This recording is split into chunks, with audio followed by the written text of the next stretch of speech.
एक बात अपने जीवन में उतार कर रखिएगा, शिवरात्रि या सोमवार प्रदोष बन सके तुम्हारे पास में शिवालय हो या बेलपत्री का वृक्ष हो, वहां दीप दान अवश्य करना चाहिए। अब एक बात का स्मरण आपको रहे थोड़ा सा, अगर किसी कामना के वश अगर हम दीप लगा रहे हैं या हमारे मन में कोई भाव उत्पन्न है और हम बाबा से कहना चाहते हैं कि बाबा मेरा ये कार्य है आप पूर्ण करिएगा, तो फिर शिव मंदिर में भी लंबी बाती का दीप आप प्रदोष या सोमवार की अष्टमी या सोमवार या आप शिवरात्रि को बाबा से निवेदन कर लगा सकते हैं। हाँ, विशेष जब कोई एक बहुत बड़ी बात हो और आपके कार्य में कहीं अटकल हो रही हो, तो एक ही दीप में दो बाती शिव और शक्ति, लंबी बाती बनाई शिव और शक्ति के नाम से, दो बाती एक साथ एक दीप में भी लगा सकते हैं। पर कब? जब विशेष कोई आपका कार्य हो और वो अटक रहा हो, विशेष कोई कार्य, और आप बाबा से प्रार्थना कर रहे हो, तो दो बाती का भी प्रयोग आप कर सकते हो। ऐसे शिव तत्व को जाने दम ने, राजा दम ने 41 तरह के दियों का दीप का वर्णन करा है। एक बाती का, फूल बाती का, गोल बाती का, लंबी बाती का, छोटी बाती का, मौली बाती का, वस्त्र बाती का, कपास बाती का, डाली बाती का, ऐसे 41 बाती की महत्वता राजा दम ने दर्शाई है। जब कभी मौका मिलेगा, कल की कथा में हम जितना ले सकेंगे उतना लेंगे, फिर कभी योग लगेगा तो वो राजा दम के हिसाब से जो जो बाती का महत्व कहा गया उसका भी स्मरण अपन करेंगे कभी कथा में।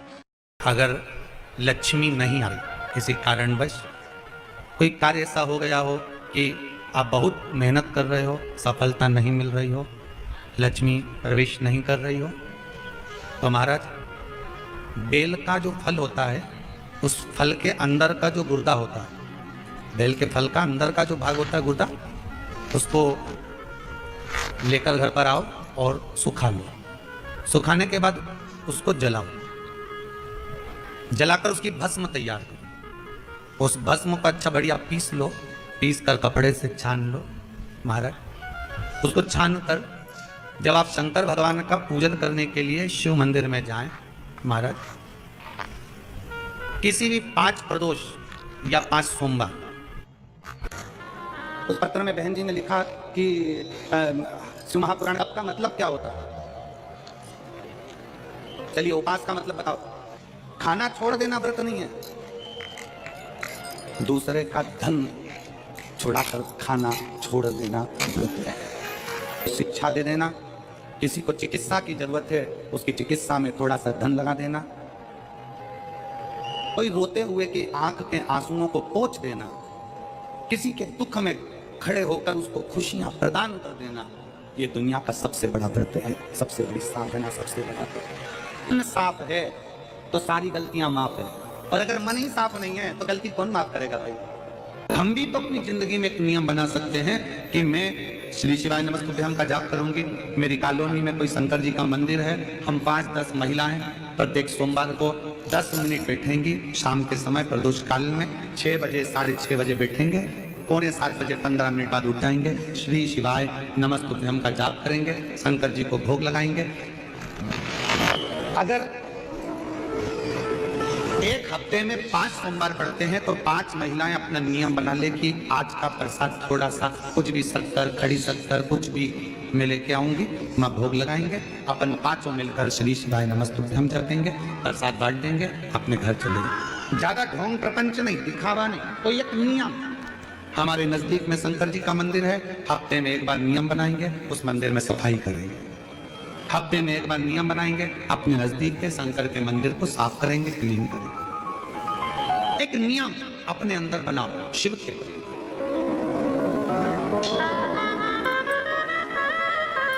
अपने भीतर जब हम नियम बना लेते हैं कि श्री शिवाय नमस्तुभ्यम जपना है, शिव को 1 लोटा जल चढ़ाना है, शंकर की आराधना करना है, तो शिव हमारे लिए भी कोई ना कोई नियम जरूर बनाते हैं और हमारा कल्याण जरूर करते हैं। एक नियम, इस कथा को सुना तुम्हारे पति को फल प्राप्त हो। कलिकाल में संसार में जो शिव महापुराण की कथा को सुनता है, श्रवण करता है, करवाता है, बांटता है, सुनता है, वो जितने जीव इस कथा को श्रवण करने आते हैं, केवल उनका ही नहीं, उनकी 71 पीढ़ी का कल्याण शिव पुराण की कथा का। स्कंद पुराण यहाँ तक कहती है कि इस कथा के चरित्र को जो श्रवण कर लेता है उसको 26 एकादशी करना भी नहीं पड़ती। इस एकादशी की केवल ये कथा सुनकर ही वो तर जाता है। बहुत ध्यान से सुनना इसको, कथा तो बड़े भाव से सुन लो इसको, बड़े प्रेम से। इसलिए सारी एकादशियों में निर्जला एकादशी की महत्वता शास्त्र प्रमाण का माना। निर्जला एकादशी का उद्यापन जो करा जाता है, उसका उद्यापन और प्रदोष का जो उद्यापन करा जाता है, इन दोनों का क्रम लगभग एक जैसे। तो निर्जला पहुंचे और निर्जला ने जाकर भगवान नारायण से निवेदन करा। भगवान विष्णु ने पूछा, क्या बात है निर्जला, आज तुम खेलती हुई यहाँ पर आकर खड़ी हो गई, क्या हुआ, क्या है? क्या तुमको गौलोक धाम में आनंद की अनुभूति नहीं हो रही जो तुम वैकुंठ में आई? निर्जला घूमती घूमती भगवान के सम्मुख में पहुंच गई। भगवान ने पूछा रहे, बार बार पूछा, निर्जला हुआ क्या तुमको? निर्जला, एकादशी हुआ क्या है तुम? क्या कारण है तुम्हारे यहाँ आने का, वैकुंठ पहुंचने? शंकर के मंदिर में प्रतिदिन जाने वाले को और एक और चीज अपने स्मरण में रहे, अगर शिव के मंदिर नहीं जा सकते तो अपने घर में जो शिवलिंग है उस पर जल चढ़ाओ। और यदि आप अपने शंकर के घर में शिवलिंग पर भी जल नहीं चढ़ा पा रहे हो तो किसी बेलपत्री का वृक्ष हो, उस वृक्ष के नीचे भी जल चढ़ाओ। और कभी मौका मिल जाए, कभी भगवान शंकर की बड़ी करुणा हो जाए, भगवान शंकर की बड़ी उदारता हो जाए, भगवान शंकर की बड़ी कृपा हो जाए, बड़ी कृपा हो जाए, भगवान शंकर जिस दिन तुम्हारे ऊपर बड़ी कृपा कर दे, किसी सोमवार को 3 नियम बना लो। जिस दिन मेरा भोले बाबा तुम पर कृपा कर दे, उस दिन सोमवार का एक नियम बनाओ कि महीने का एक सोमवार मुझे ऐसा करना है, 3 नियम धारण करना है महीने के सोमवार को। पहला, सुबेरे जाकर शंकर भगवान को 1 लोटा जल चढ़ाना है। दूसरा, दोपहर के समय पर जाकर मुझे बेलपत्री के वृक्ष के नीचे एक चावल का दाना रखकर बेलपत्री की 7, 11, 21, 108, 51 जितनी परिक्रमा आप लगा सकते हो वो लगाना है। और तीसरा, बेलपत्री के वृक्ष के नीचे और शंकर के मंदिर के दरवाजे पर मुझे एक घी का दीपक लगाना है। बस ये 3 नियम जिसने महीने में एक बार ले लिया, समझ लो उसको पीछे हटने की जरूरत ही नहीं, वो आगे ही बढ़े। महीने के किसी एक सोमवार का ऐसा नियम बना लो कि मुझे 3 नियम धारण करना है महीने के किसी भी एक सोमवार को। हम ये नहीं कहेंगे कि तुम सोमवार 5 पढ़ रहे हो तो 5 को करो, 4 पढ़ रहे हो तो 4 को करो, 3 पढ़ रहे हो तो 3 को करो। तुमको महीने का एक सोमवार का नियम बना। और मेरी दीदियों से, मेरी बेटियों से जो विदेश में रह रही हैं, जो कहीं बाहर रह रही हैं, कहीं बड़े शहर में रह रही हैं, जो रोज मंदिर नहीं जा सकते, हर किसी महीने के एक सोमवार को भी ये नियम निर्धारण थे, तो उनसे कहेंगे कि 3 महीने में एक सोमवार का नियम बना लो। 3 महीने में नहीं बना सकते तो 6 महीने में एक सोमवार का नियम बना लो। और 6 महीने में नहीं बना सकते तो 1 साल में एक सोमवार का ऐसा नियम बना लो कि मैं साल का एक सोमवार ऐसा रहूंगी कि सुबह सोमवार के दिन मंदिर में जाकर जल चढ़ाऊंगी, दोपहर में जाकर बाबा को एक अक्षत का दाना रखकर, अक्षत का मतलब है कि बाबा मेरी दिनों दिन उन्नति करना। बेलपत्री के वृक्ष के नीचे जो अक्षत रखा जाता है वो उन्नति के लिए रखा जाता है। शंकर के शिवलिंग पर जो अक्षत रखा जाता है वो रोग मुक्ति के लिए रखा जाता है। अशोक सुंदरी पर जो अक्षत रखा जाता है वो संतान प्राप्ति के लिए रखा जाता है। षडानंद कार्तिकेय की ओर जो अक्षत रखा जाता है वो हमारे बच्चों की सुख समृद्धि के लिए रखा जाता है। विनायक की ओर, गणेश जी की ओर जो अक्षत रखा जाता है वो हमारे घर में कोई मंगल कार्य आ जाए उसके लिए रखा जाता है। और जो पीठिका होती है जिसपे शिवलिंग रखा होता है, पार्वती जी का हस्तकमल, उस पर अक्षत रखा जाता है तो नारी के अखंड सौभाग्य के लिए रखा जाता है। अक्षत रखने का भी तरीका है। एक चावल का दाना कहाँ रखा जाता है, क्यों रखा जाता है, कैसे रखा? अब कई लोग कहते हैं गुरुजी ये शिव महापुराण में आप ये नियम बताते हो, तरीका बताते हो। हम तो उनसे कहेंगे डॉक्टर के पास जाओगे तो डॉक्टर भी गोली लिखकर ये नहीं कह देगा कि ये सारी गोली एक साथ खा जा। डॉक्टर भी कहेगा ये गोली सुबह खाना है, ये गोली शाम को खाना है, ये गोली दोपहर में खाना, ये गोली भूखे रहकर खाना। बोलो सही है कि गलत है? ये रात्रि को खाना खाने के बाद खा लेना, ये खाना खाने के पहले, ये नाश्ते के पहले। और सुनो ये दवाई, ये वाली पीछे वाली जो दवाई लो ना, इसको दूध से लेना, ये वाली जो दवाई लो ना, इसको पानी से लेना। और सुनो ये डब्बी है, इसको पानी में मिलाकर फिर पीना। दवाई लेने का भी तरीका है, उसी तरह शिव महापुराण में एक एक अक्षत का भी तरीका है और एक बेलपत्री का भी तरीका। अब मान लो कई लोग कहते हैं गुरुजी आप ये तरीका बताते हो शिव पुराण के माध्यम से, कई लोगों के मन में संशय जागता है। तो अगर हम एक साथ चावल चढ़ा दे तो उसका क्या तरीका है? तो हमारा निवेदन है डॉक्टर जो दवाई ले एक ही बार में निपटा जाए, एक ही बार में खा ले। दवाई एक बार में पूरी खा गए असर नहीं करेगी, इसमें डॉक्टर का कोई दोष नहीं है। उसने तो बताया था ऐसे लेना ऐसे लेना, और तुमने मैं डॉक्टर साहब ने पूछा दवाई पूरी ली, मैं शाम की दवाई भूल गई थी, सवेरे की दवाई भूल गई थी, ये दवाई भूल गई थी। डॉक्टर कहेगा हमने तो नियम बताया था, तुमने नहीं खाई तो असर कहां से करेगी? तुम असर कब करती है? जब हम पूजन के तरीके को जान जाए, जब हम अर्चना के तरीके को जाए। आप साल भर का एक सोमवार निकाल लो, 6 महीने का एक सोमवार निकाल लो, 3 महीने का एक सोमवार निकाल लो, महीने का एक सोमवार निकाल लो, अपने से दिल में बन जाए तो एक सोमवार ऐसा निकालो जिसके 3 नियम धारण हो। पहला, उसी सोमवार जिसको कर रहे हो उस दिन सुबह जल चढ़ाना। दूसरे, दोपहर के समय पर जाकर बेलपत्री के वृक्ष के नीचे चावल का दाना रखना, और परिक्रमा बेलपत्र की जितनी तुमसे बन जाए, जितनी तुम्हारे शरीर की कैपेसिटी, जितना तुम्हारा शरीर चलते बन जाए। हम तो ये भी नहीं कहते कि तुम भूखे रहकर भगवान का भजन करो, हम कभी नहीं कहते। हम तो यहां तक कहते हैं, हमारे पुष्टि मार्ग में यहां तक कहा गया कि वल्लभ कुल की एकादशी करो, भले बकरी जैसे चरो पर एकादशी करो। हम तो यहां तक कहते हैं कि बहुत समय से कल मेरी एकादशी है, एकादशी है, एकादशी है, एकादशी है, पूरे घर को हिलाकर रख दिया, एकादशी है, एकादशी, एकादशी है। बहू टेंशन में, बेटा डिप्रेशन में, पति पपीता ला ला के, सेव फल ला ला के, मूंगफली का दाना ला ला के, काजू कतली ला ला के, सेव फल ला ला के, और सारा सामान साबूदाना खिचड़ी और ना चिप्स ना जाने क्या क्या ला ला के, बेचारा पति एकादशी आती है वो नौमी से चिंता में पड़ जाता है। हम तो ये भी नहीं कहते कि तुम व्रत बहुत भारी करो, तुम व्रत उपास भी बहुत टेंशन वाला करो, ना ना ना।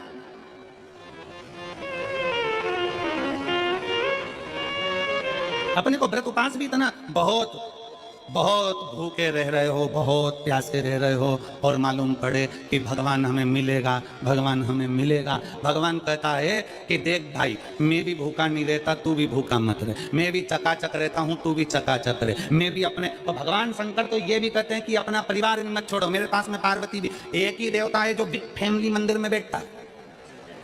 शंकर जी हैं तो पार्वती जी है, तो गणेश जी हैं, तो कार्तिकेय जी हैं, तो नंदी है, सब मंदिर के अंदर चाहिए। शंकर भगवान अपने पूरे परिवार के साथ। शंकर जी तो ये कहते हैं अकेले तुम क्यों रहते हो?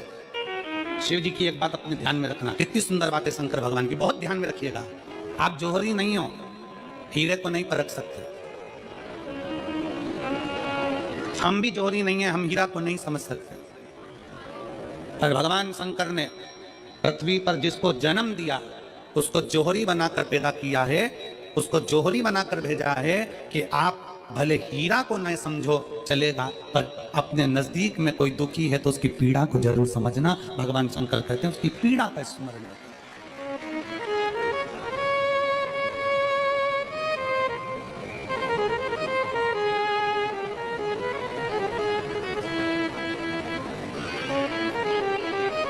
पीड़ा को समझो ना समझो, पर पीड़ा को जरूर समझिए। किसी के दर्द को जरूर समझिए, किसी के दुख को जरूर समझिए, किसी की तकलीफों को जरूर समझिए। पशुपतिनाथ का व्रत करते हो आप, 16 सोमवार का व्रत करते हो आप, संकट सोमवार का व्रत करते हो आप, शिवरात्रि का व्रत करते हो, बाल की अष्टमी का व्रत करते हो। उन व्रतों में सारे व्रत करो, मना नहीं है, पर उस व्रत में अपना पूर्ण समर्पण परमात्मा के प्रति रखो।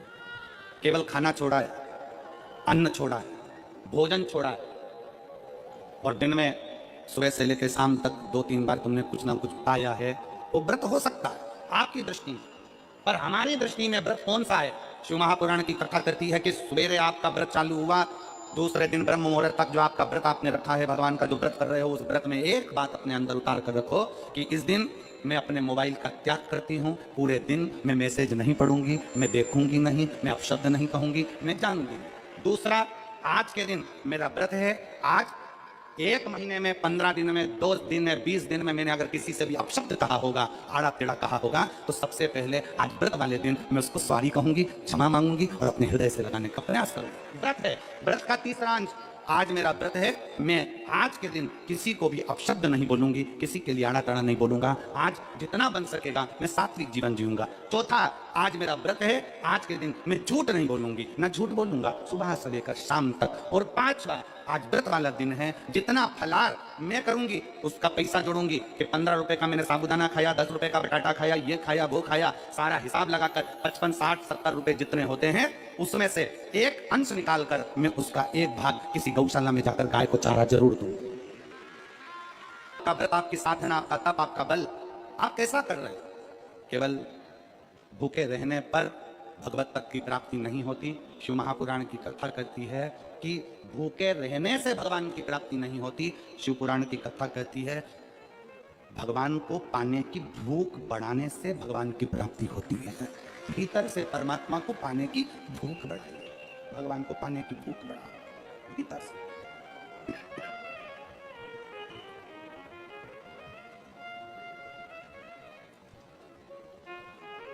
व्रत करो मना नहीं, तप करो मना नहीं, साधना करो मना नहीं, पर उस तप साधना में व्रत में परमात्मा को पाने की ललकता हो आपके भीतर, भगवान को पाने की ललकता हो आपके भीतर, भगवत तत्व को पाने की ललकता हो आपके भीतर, तो भगवान। हाँ, पुराण की कथा एक बड़ी सुंदर बात कहती है, व्रत आप करते हो, उपास आप करते हो, नियम आप लेते हो, पूरा किसको करना पड़ता है? तुम्हें नहीं। व्रत आप करते हो, उपास आप करते हो, नियम आप लेते हो और पूरा देव दिन।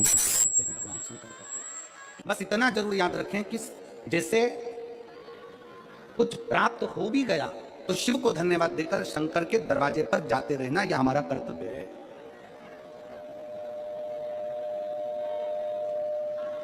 एक बहन जी ने पत्र लिखा था कल, उस पत्र में बहन जी ने लिखा कि शिव महापुराण का मतलब क्या होता है? चलिए उपास का मतलब बताओ। खाना छोड़ देना व्रत नहीं है, दूसरे का धन छुड़ाकर खाना छोड़ देना व्रत है। शिक्षा दे देना, किसी को चिकित्सा की जरूरत है उसकी चिकित्सा में थोड़ा सा धन लगा देना, कोई रोते हुए की आंख के आंसुओं को पोंछ देना, किसी के दुख में खड़े होकर उसको खुशियां प्रदान कर देना, ये दुनिया का सबसे बड़ा व्रत है, सबसे बड़ी साधना, सबसे बड़ा व्रत है। मन साफ है तो सारी गलतियां माफ है, और अगर मन ही साफ नहीं है तो गलती कौन माफ करेगा भाई? हम भी तो अपनी जिंदगी में एक नियम बना सकते हैं कि मैं श्री शिवाय नमस्तुभ्यम का जाप करूंगी, मेरी कॉलोनी में कोई शंकर जी का मंदिर है, हम 5-10 महिलाएं प्रत्येक सोमवार को 10 मिनट बैठेंगी, शाम के समय प्रदोष काल में 6 बजे 6:30 बजे बैठेंगे, 6:45 बजे 15 मिनट बाद उठ जाएंगे, श्री शिवाय नमस्तुभ्यम का जाप करेंगे, शंकर जी को भोग लगाएंगे। अगर एक हफ्ते में 5 सोमवार पड़ते हैं तो 5 महिलाएं अपना नियम बना ले कि आज का प्रसाद थोड़ा सा, कुछ भी शक्कर, खड़ी शक्कर, कुछ भी मैं लेके आऊंगी, माँ भोग लगाएंगे, अपन 500 मिलकर श्री शिवाय नमस्तुभ्यम जपेंगे, प्रसाद बांट देंगे, अपने घर चले जाएंगे। ज्यादा ढोंग प्रपंच नहीं, दिखावा नहीं, तो एक नियम। हमारे नजदीक में शंकर जी का मंदिर है, हफ्ते में एक बार नियम बनाएंगे, उस मंदिर में सफाई करेंगे, हफ्ते में एक बार नियम बनाएंगे, अपने नजदीक के शंकर के मंदिर को साफ करेंगे, क्लीन करेंगे। एक नियम अपने अंदर बनाओ शिव के।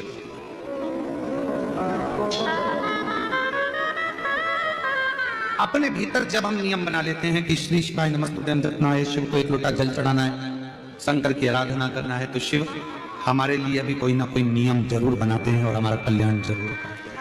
एक नियम इस कथा को सुना, तुम्हारे पति को फल प्राप्त हो। कलिकाल में संसार में जो शिव महापुराण की कथा को सुनता है, श्रवण करता है, करवाता है, बांटता है, सुनता है, वो जितने जीव इस कथा को श्रवण करने आते हैं, केवल उनका ही नहीं, उनकी 71 पीढ़ी का कल्याण शिव पुराण की कथा कर। लंबी बाती का प्रमाण अलग होता है। लंबी बाती क्यों लगाई जाती है? भगवान के मंदिर में, दीप में, देवियों की पूजन में, लक्ष्मी की वृद्धि के लिए। कौन से देवता क्या लंबी बत्ती लगती है और कौन से देवता क्या गोल बत्ती लगती है, उसका भी प्रमाण बनना। किसी देवी की पूजन करो तो लंबी बत्ती आती है, कुल देवता की पूजन करो तो लंबी बत्ती आती है, किसी मंदिर में किसी देवता को लगाने जाओ तो गोल बत्ती लगती है, उसका भी प्रमाण है।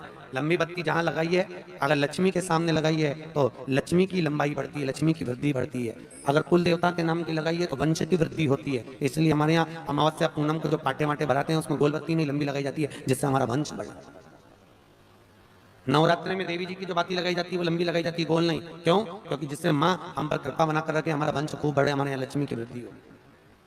स्थिर बाती, गोल बाती लगाई जाती है ब्रह्मा के मंदिर में, इंद्र के मंदिर में, देवता के मंदिर में। तुलसी के सम्मुख में लंबी बाती नहीं लगती, तुलसी के सम्मुख में गोल बाती लगाई जाती है महाराज, जिससे स्थिरता का भाव केंद्रित हो। स्थिरता का भाव। पीपल के वृक्ष के नीचे कभी लंबी बाती नहीं लगती, बड़ के पेड़ के नीचे कभी लंबी बाती नहीं लगती, आंवले के पेड़ के नीचे कभी गोल बाती नहीं लगती। आंवले के वृक्ष के नीचे लंबी बाती लगना चाहिए, धन की वृद्धि, सुख समृद्धि। तुलसी के पौधे के नीचे लंबी नहीं लगती, गोल बाती लगती। बातियों का भी प्रमाण। मान लो तुम किसी कार्य के लिए जा रहे हो, 5 बार 6 बार तुम उस कार्य के लिए होकर आ गए, या किसी से अपना पैसा लेना है और तुम उसको पास 50 बार होकर आ गए हो, भैया पैसे कब देगा? या किसी कार्य के लिए जा रहे हो, वो कार्य नहीं हो रहा, 50 बार होकर आ गए, वो काम नहीं हो रहा। शिव महापुराण कहती है लाल चंदन, कौन सा चंदन? लाल चंदन को अच्छा घिसो और घिसकर तैयार कर कर, बेलपत्री के ये दोनों भाग हैं, दर्शन हो रहे हैं आप लोगों को? लाल चंदन घिसो और घिसकर बेलपत्री के ये दोनों भाग हैं, दोनों पत्तियां जो नीचे की हैं, इसमें उस चंदन को लगा लीजिए। अगर किसी से आपको पैसा लेना है, वो नहीं दे रहा, या कोई काम है, या जॉब है, या नौकरी है, या उसके लिए, या कोई विद्याध्ययन का कोई कार्य है, कोई स्कूल में पढ़ाई कर रहे हो और वो कार्य नहीं हो रहा, 5 बार 6 बार करके देख लिया नहीं हो रहा, तो ये दोनों पत्तियों पर लाल चंदन लगाओ। लाल चंदन लगाने का मतलब ये नहीं कि जरा सी तुम बिंदी लगा दो, लाल चंदन जो घिसा है उसको पूरी पत्तियों पर अच्छे से फेरना है, उस लाल चंदन को लगा लीजिए। और महाराज बीच की पत्ती में थोड़ा सा घृत, घृत मतलब गाय का घी, गौ माता के दूध से माखन से निर्मित उस घी को बीच की पत्ती में थोड़ा सा लगा लीजिए। और जो अशोक सुंदरी वाली जगह है, जानते हो ना आप लोग अशोक सुंदरी की जगह, आपको पहले भी कथा में कहा, समझ लीजिए ये शिवलिंग है, ये जलाधारी पर रखा हुआ है, ये गोल जलाधारी है, यहां से पानी नीचे गिरता है, ठीक है, ऐसे ही होता ना शिवलिंग।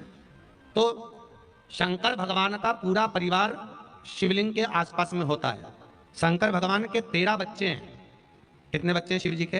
13 बच्चे, पूरे 13 के 13 बच्चे और धर्म पत्नी शिव जी की शिवलिंग के आसपास में है। जैसे ये जो गोल जलाधारी है, ये माता पार्वती जी का हस्त कमल है, शिवलिंग रखा है, ये शंकर जी का स्वरूप है। जहां से पानी नीचे गिरता है, राइट भाग गणेश जी का स्थान, लेफ्ट भाग 6 कार्तिकेय, षडानंद कार्तिकेय का स्थान। जहां शिवलिंग का जहां पानी जाता है उसके बीच में एक मोटी सी लाइन होती है, वो शंकर भगवान की सबसे छोटी लड़की जिसका नाम अशोक सुंदरी है, उसका स्थान है। ऊपर से बूंद बूंद पानी जो शिवलिंग पर गिर रहा है, ये शंकर भगवान की 5 लड़कियों का स्थान है, जया, विषहरा, शामली बारी, दौतली और देव। ये शंकर जी की 5 बेटियां हैं जो भगवान शंकर के ऊपर पानी की एक एक बूंद गिराती हैं महाराज। तो शिव जी की जो सबसे छोटी लड़की है अशोक सुंदरी, उस अशोक सुंदरी वाली जगह पर इस बेलपत्र को प्रदोष के दिन या सोमवार के दिन आप घी वाली बेलपत्र को अशोक सुंदरी वाली जगह पर रखकर, ये जो चंदन लगी हुई बेलपत्र है, इसका मुख ऐसा सीधा की सीधा रखोगे तो गणेश जी की ओर हो जाएगा, षडानंद कार्तिकेय की ओर हो जाएगा। अपनी कामना कर कर जिससे धन लेना है, पैसा लेना है, या जो कार्य निकालना है वो नहीं निकल रहा, बहुत प्रयास कर लिया, अदालत में 50 बार हो जाए, काम नहीं हो रहा, तब इस बेलपत्र का प्रयोग करना, बाबा से विनती करना और विनती कर कर वापिस सजाना। केवल 2 प्रदोष या 2 सोमवार कर लीजिए, बाबा आपकी मनोकामना पूर्ण कर देगा, उस बेलपत्र का सुख प्राप्त हो जाएगा। बेलपत्र पर इतना याद रखना, जो चंदन लगा हुआ भाग है वो नीचे होना चाहिए, अशोक सुंदरी की ओर। घर का भाग अशोक सुंदरी की ओर होना चाहिए, नीचे की ओर, नहीं तो मालूम पड़े तुम ऊपर उल्टा रख दो उसको।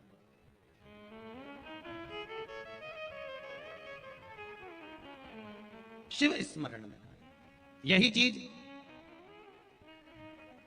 विवाह में भी कहा जाती है। जिन बेटा और बेटी का विवाह नहीं हो रहा, जिन बेटा बेटी का विवाह नहीं हो रहा, 30-30 साल के हो गए, 28 साल, 40 साल, 25 साल के हो गए, विवाह नहीं हो रहा, तो आज बेलपत्री पर दोनों पत्तियों पर लाल चंदन लगाइए और बीच वाली पत्ती पर पीला चंदन लगाइए। जिसका विवाह नहीं हो रहा उसको नीचे की दोनों पत्ती पर लाल चंदन और बीच वाली पत्ती पर पीला चंदन।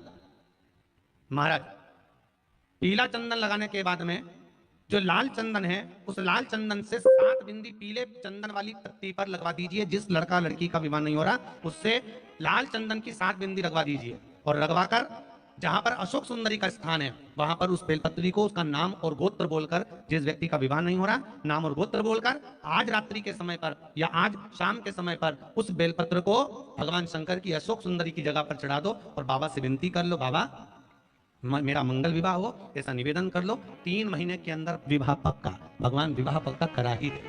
जिसका विवाह नहीं हो शादी बेलपत्री का प्रयोग, बस दोनों में अंतर है घृत का और पीले चंदन का। 7 बिंदी लाल चंदन की जब पीला चंदन लग जाए 7 बिंदी लाल चंदन की उससे लगवाओ जिसका विवाह करना है, जिसका विवाह नहीं हो रहा उससे लगवाइए।